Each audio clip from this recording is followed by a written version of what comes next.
the death of the US dollar, the very collapse everyone's afraid of, is actually your greatest shot at getting rich. In this video, I'll show you how to turn today's economic uncertainty into the biggest opportunity of your life. If you think I'm exaggerating, just look at the US debt clock. Over 37 trillion and counting. The writing's on the wall. I'm Palmy Kitti, and along with my sister, we've mastered the art of turning uncertainty into opportunity with over $400 million in our real estate portfolio. When the US dollar falters, most see risk, we see opportunity. Here's the fascinating yet unsettling part. Interest payments alone now exceeds the entire US military budget. Most people see this and expect disaster. But here's the counterintuitive truth that sounds crazy. This isn't just a financial crisis. It's potentially the greatest wealth transfer in American history. And real estate is about to become the star player. So today, to make sure that you don't see today's economic reality from the sky is falling lens, what we're witnessing today is not merely talking about garden variety inflation anymore. Nope. We're witnessing the systemic destruction of the dollar's global dominance, a process that's both inevitable and accelerating. And if you don't position yourself correctly, you'll watch your wealth evaporate while others become generationally wealthy. In this video, I'm going to reveal three rather counterintuitive insights. First, why the dollar's death is not just inevitable, but happening faster than most people realize. Second, exactly how this will impact real estate values, rents, and your ability to build wealth in ways that will surprise you. And third, the specific strategy you need to implement right now, not to just survive, but absolutely thrive during this transition. Let me tell you something that will fundamentally change how you see everything. And it's happening in real time, like a slow car crash that everyone can see coming. They can't stop. Have you guys ever been in a car crash? Unfortunately, I've been involved in a few myself, but there's one that perfectly captures what's happening right now with the US dollar. I was driving to a local paint shop in Los Angeles. That was back in the time they were flipping houses, and I needed to pick up some chips, basically color palettes, to compare colors on what we're gonna do with our painting. I found myself at this tricky intersection, where there's you have to turn left to U-turn, but there's no traffic light, and there's 2-lane highway, so there's cars coming pretty fast. But because there's no light, you kind of have to sit there and gauge when you're gonna turn. So I was sitting and waiting. I'm pretty cautious of this stuff. I could see a car approaching in the distance, and normally I'd be the type to not rush. I'll just wait because I understand it's not gonna really do anything. But for some reason, I became more impatient. I don't understand why, and I really can't explain it. In that moment, I look at the approaching car and I thought, I can make it. I have enough space, even though I knew it would be tight, but I thought I can make it. So what I did, I made the turn. So I went for it. I made the U-turn, and almost simultaneously to doing that, I'm talking like split seconds, I realized, oh my God, I should not have turned. And at that point, I was just basically hoping that it wasn't too late, that I wasn't gonna be hit. But unfortunately, it was too late. The motion was already in place. Bam! And I felt the impact right behind the car, slam into the car. Next moment, the next thing that flashed into my mind was, how stupid am I? Oh my gosh, this was completely avoidable. Why did I let this happen? Now, luckily, no one was hurt and insurance took care of everything else. And that's exactly how witnessing the death of the dollar feels in real time. You can see it happening and you know it's happening, but once the motion is set in place, there's absolutely nothing you can do to stop it. The crash is inevitable, and the only question is how bad the damage will be and whether or not you will be positioned to survive it. Like my car accident experience, we're not just facing inflation. We're witnessing what I call systemic fracturing of dollar's hegemony. What do I mean by this? This can be explained with what psychologists call the boiling frog theory. Have you guys heard of it? So it goes like this. If you drop a frog in boiling water, it will immediately jump out to save its life, obviously. But if you put the same frog in cool water and gradually turn up the heat, the frog won't notice the temperature change. It's just like sitting comfortably as the water gets warmer and warmer, and eventually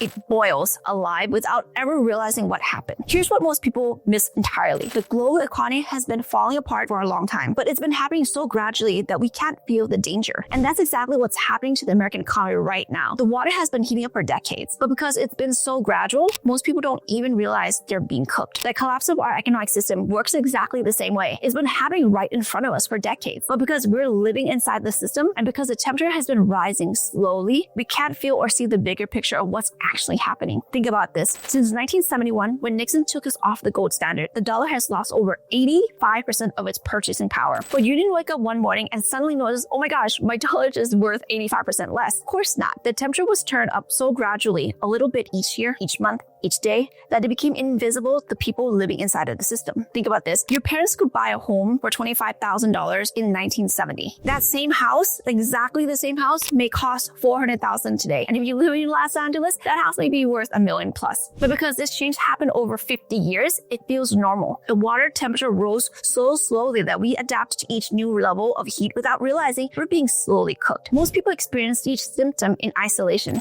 The gas is more expensive this week. Grocery went up again. College tuition is getting crazy. But people can't see that these aren't separate problems. No, they're in fact all symptoms of the same underlying disease, the slow motion boiling of our monetary system. You see, for the past 80 years, we lived in this rather lovely world of free trade and global cooperation, at least from the Americans' perspective. A sort of economic utopia where everyone benefits. But that dream is being systematically dismantled by both the left and the right. Biden, Trump, Democratic Party, Republican Party, Putin, Xi Jinping, they're all swiftly undoing a system that has defined the modern global economy. It's rather like watching people tear down a house while they're still living in it. But here's where it gets absolutely fascinating. This is economic warfare at its finest. This is what I call neo-war strategy. Beyond direct combat of the World War I, World War II, beyond proxy wars of the 70s and 80s, beyond cyber warfare of the 2000s. This is one weapon that can completely decapitate an economy without firing one single shot. And make no mistake, our foes and so-called friends alike are absolutely licking their chops at the chance to reduce the US dollar's global dominance. Why? Because we taught them how to do it. Look at what Barack Obama did. He intentionally manipulated the US dollar to make it weaker, which bolstered US exports and gave us a competitive edge. Brilliant strategy for sure. But when you weaponize your currency, you inadvertently teach the world that currency are weapons. And now they're using that same playbook against us. It's rather like teaching someone chess and then being surprised when they checkmate you. China, Japan have already pulled back from US treasuries. The BRICS nations are pricing oil in their own currency. Even Europe, our supposed ally, are creating alternative payment system. This isn't theory or speculation. This is happening right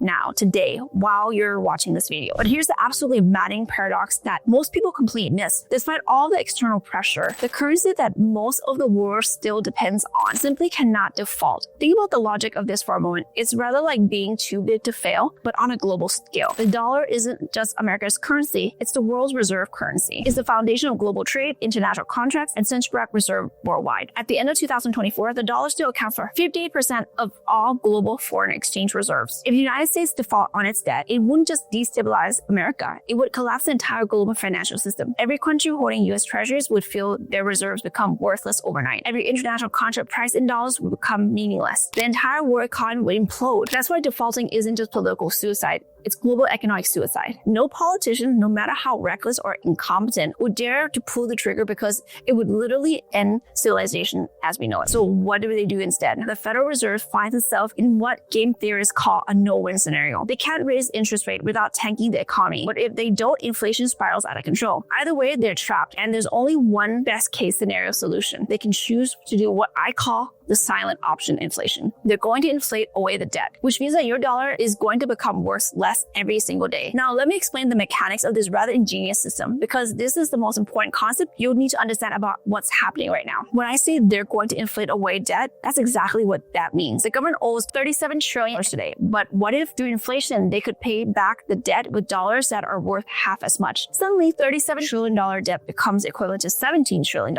in today's purchasing power. It's rather brilliant, but in a Machiavellian sort of way. It's the oldest trick in the government's playbook, and it works beautifully. Think about it this way. If you owe someone $100,000 and you could pay them back with money that only buys what $50,000 used to buy, you just cut your real debt in half. That's exactly what the government's doing to all of us right now, and most people don't even realize they're being robbed. But this is how they execute this without most people even realizing what's happening. They don't just print money and hand them out. That would be far too obvious and would cause a panic. Instead, they use what I call the hidden tax system, which is absolutely ingenious in its subtlety. First, they spend money they don't have. In 2024, the government collected about $5.1 trillion in tax revenue. That's their income source, right? But they spent $6.9 trillion. That's $1.8 trillion that they had to borrow. But here's the fascinating bit. There isn't $1.8 trillion sitting around waiting to be borrowed. So where does this money come from? The Federal Reserve creates this out of thin air. They literally type numbers into the computer and lend that money to the government. It's like a video game where you can give yourself unlimited coins by just typing in a cheat code, except this affects the entire global economy. When you create new money and inject into the economy, you're diluting the value of every dollar that already exists. It's like this. Imagine that there's 100 apples in the world and you own 10 of those apples. So you own 10% of the apples in the entire world, but then someone magically creates another 100 apples overnight. Now there's 200 apples in this world, but you still only own 10. So your share got cut in half, even though you didn't lose a single apple. That's exactly what's happening when they print money or when they fancily type in some numbers and lend lend that magical currency into the government. Your dollar didn't disappear from your bank account, but each dollar buys less than what it did before because there's more dollars chasing the same amount of goods and services. And here's a really insidious part. This affects different people in complete different ways. If you're living paycheck to paycheck, whether it's minimum wage or up to six figures who are living paycheck to paycheck, spending every dollar you earn, you feel this immediately. Your grocery costs more, your gasoline costs more, your rent goes up, you're getting poor in real terms even if your paycheck stays the same. This is what I call the silent tax, and it's absolutely demonic in its cruelty. It's a tax that hits hardest on the people who can least afford it, and it's completely invisible to most people. They just know that somehow their money doesn't go as far, stretches as far as it used to, but they can't quite put a finger on what's happening. The government absolutely loves this system because they get to spend money they don't have, pay back their debt with cheaper dollars, and most people never figure out that they're the ones paying for it through slow, steady erosion of their purchasing power. This is financial repression at its finest, a slow, steady squeeze where inflation chips away at everyone's wealth. But here's a secret that the wealthy understands. When currency collapses, it's not the end of the world for those who are prepared. It's the beginning of the greatest opportunity of their lifetime. So let me give you a picture of what's happening right now in real estate, because this is where psychology gets really delicious. Remember in the 1970s when we last witnessed this kind of currency instability? Housing prices went up 1,200% over the following decades, while median income only manages to increase 600%. The stock market in the same time rose 4,000%. Rather impressive number when you say. All that's fine and good, but here's what makes today's fundamentally different. We're not just dealing with domestic inflation, we're dealing with global de-globalization, supply chain reshoring, and the biggest shift in international trade since World War II. It's like watching three separate storms converging into one massive hurricane. Countries are pulling back from globalization with remarkable speed. Factories are coming home. Governments are stepping in to control where and how goods are made. This creates massive inflationary pressure, but also creates absolutely incredible opportunities for those who are clever enough to understand the underlying game. And here's a rather instructive example that nobody talks about. During Argentina's currency crisis in 2001, people who own real estate in Buenos Aires discovered something rather wonderful. Their properties became incredibly valuable to foreign buyers because the peso collapsed. The real estate held its value in dollars terms. Local investors who borrowed peso to buy real estate essentially had their debt wiped out, while their assets maintained their worth. But here's what's happening in America right now that's creating an even more dramatic impact. First, we're witnessing the biggest migration pattern in the United States. People are fleeing high tax, high regulation states and are moving to business-friendly markets. This creates massive demand imbalances that will persist for years. That's why the Dallas-Fort Worth MSA, or Metropolitan Statistical Area, is seeing close to 400 people move there every single day. There's no way we can build enough houses to support that. Second, construction costs are exploding. With deglobalization, we simply can't import cheap materials anymore. This creates supply shortages that's going to last for years, possibly decades. And here's where I'm proud to share a rural example that's bucking the trend. Right now, we're in the middle of constructing a 118 townhome build-to-rent community. And due to some unique structuring and strategic financing and having our general partner being part of the GC team, we're actually delivering on time and under budget. Yeah, you heard that right. But let me tell you this is an absolute anomaly in today's construction world. While our specific experience comes from our unique ability to control costs, execute effectively, I can tell you that right now, over 90% of construction projects are either over budget, behind schedule, or both. The industry is in chaos. But here's the remarkable part. As of this recording, on that 118 unit townhome community that we're building, we're approximately $2 million under construction budget for the vertical construction. That's actually the part that we're building the townhomes. And we also don't expect to use our $2+ million in reserve that we had set aside as a contingency on this project. This isn't luck. This is what happens when you understand the game and position yourself correctly. Third, the rental market is about to explode. With housing prices rising faster than incomes, most people are going to be forced to rent. It's become a renter's nation. And with inflation hitting everything, rents are going to skyrocket in ways that will make landlords rather wealthy indeed. Now, we've discussed this rather fascinating paradox in other videos on how primary homes have become the most elegant equity trap of your entire financial life. It's rather like a beautiful design mousetrap that people queue up voluntarily. This phenomenon results from two massive economic forces converging at precisely the wrong moment. First, explosive cost of home ownership, now exceeding 300% of actual value in most cases, rather like paying champagne prices for house wine. Second, we have a significantly higher interest rates that we're paying today for mortgages in 2025 than what was being paid in 2021. The result, people are borrowing more money at higher interest rates. Now, here's what most people completely miss about the rental explosion. It's not simply just about supply and demand. It's about the fundamental shift in America's economy that's creating two distinct classes of people. Think about it like a powerful ocean current. It's invisible beneath the surface, but it's constantly moving wealth from one place to the other place with ruthless efficiency. Those holding cash are like swimmers fighting against the current, getting more exhausted and swim further away from shore with every single stroke. Those holding assets are like surfers riding the current, using the power to propel them forward with elegant ease. This is actually reminding me of a terrifying moment that almost cost me my life. Nan and I, we were in Cancun, Mexico with 3 other friends, and in our pure excitement, we ran straight towards this gorgeous, pristine beach. The sun was blazing and there was hardly any crowd in paradise. That should have been our cue. I saw this random 2 red flags. At the time, didn't dawn on me what it meant. Now I know, right? So we weren't planning to even swim. We were just like, sitting knee deep in the water. This clear crystal water, just taking pictures and having fun. But then in what felt like a split second, everything completely changed. One moment we were knee deep in water, laughing, taking pictures. The next moment, the water was almost above our heads. I still don't understand exactly what happened. It was happening so fast. It was just like the ocean just swallowed us whole. And all I know is I was trying to tell Nan, okay, let's swim to shore. I thought I could make it, but Nan isn't as strong a swimmer. So I don't think that she was going to be able to come back. So I stayed with her. And what we discovered later was absolutely terrifying, that we actually were caught in a riptide. We didn't even know what it was at the time. While the waves on the surface looked harmless and calm, there was an invisible underwater current that was dragging us out, all of us out, away from the shoreline with incredible force. So we fought with everything we had. We tried in vain. With every stroke, we were struggling, trying to get back to shore against this relentless tide. We were losing energy, losing strength, and honestly, we were just being pulled further and further away from our safety. I look up and wow, how did we get this far from shore? And then it hit me. Most terrifying realization of my life, that we were about to drown. My head went underwater, and for the first time in my life, I genuinely thought, this is how I'm gonna die. But here's the weird haunting thing that happened. I wasn't panicking. I was actually thinking clearly, almost analytical about it. And I was thinking, this is such an inappropriate way to die. I'm in Mexico and my parents are in the United States. How are they gonna be able to work this out? It's bizarre how the mind works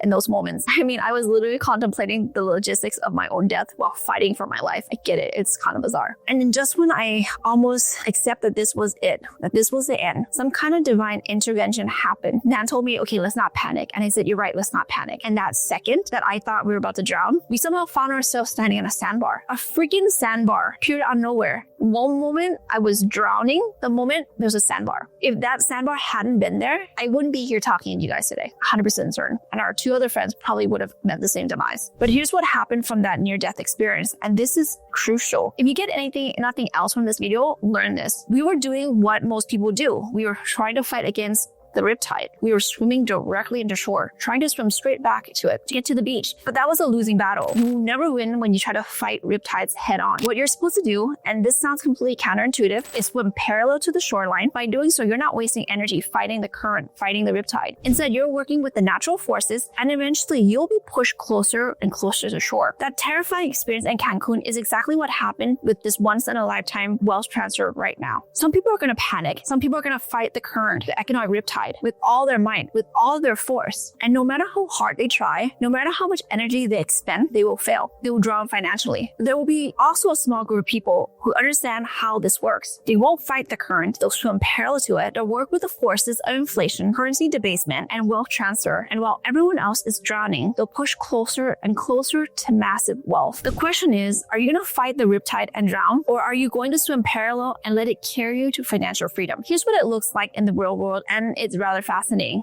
On one side, you have people who understand assets and leverage. They lock in mortgages, they invest in multiple properties when money was cheap. Now they're collecting rent from everyone. And every month the rent goes up while their mortgage payment stays exactly the same. They're literally getting paid to own assets while inflation destroys their debt. It's rather like being paid to win a game. On the other hand, you have people who think saving cash is prudent. They're sitting on, for example, $100,000 in their savings account, earning 1% while inflation runs at 4%. They're losing 3% of their purchasing power every single year. And they're not even realizing it's happening. These are people who are going to become permanent renters, paying higher and higher rents with dollars that buy less and less, making the asset's owner even wealthier. But here's the thing about opportunity. You can take advantage of what you understand, and unfortunately, only the top 1% truly understand this game and are already implementing it. If you don't grasp this fundamental truth, then the death of the US dollar will be the death knell to your wealth. First, you need to think in systems, not jobs. This is absolutely crucial. You need to create systems that pay you whether you work or not. For us, real estate is the ultimate system because it pays you in four delightfully different ways: cash flow, appreciation, tax benefits, and debt pay down. Let me break it down because this is where most people's thinking is completely backwards, or rather like trying to drive while looking in the rearview mirror. To benefit, you need to position yourself in the right assets. Not all assets are created equal, and this is why most people get it spectacularly wrong. Here's why: unlike hoarding cash, real estate is the ultimate wealth game. You get cash flow. Your tenants pay you every single month, whether you're asleep, on holiday in Tuscany, or sitting on a beach sipping Mai Tai in Bali. The system works without you. It's like having a money printing machine in your basement.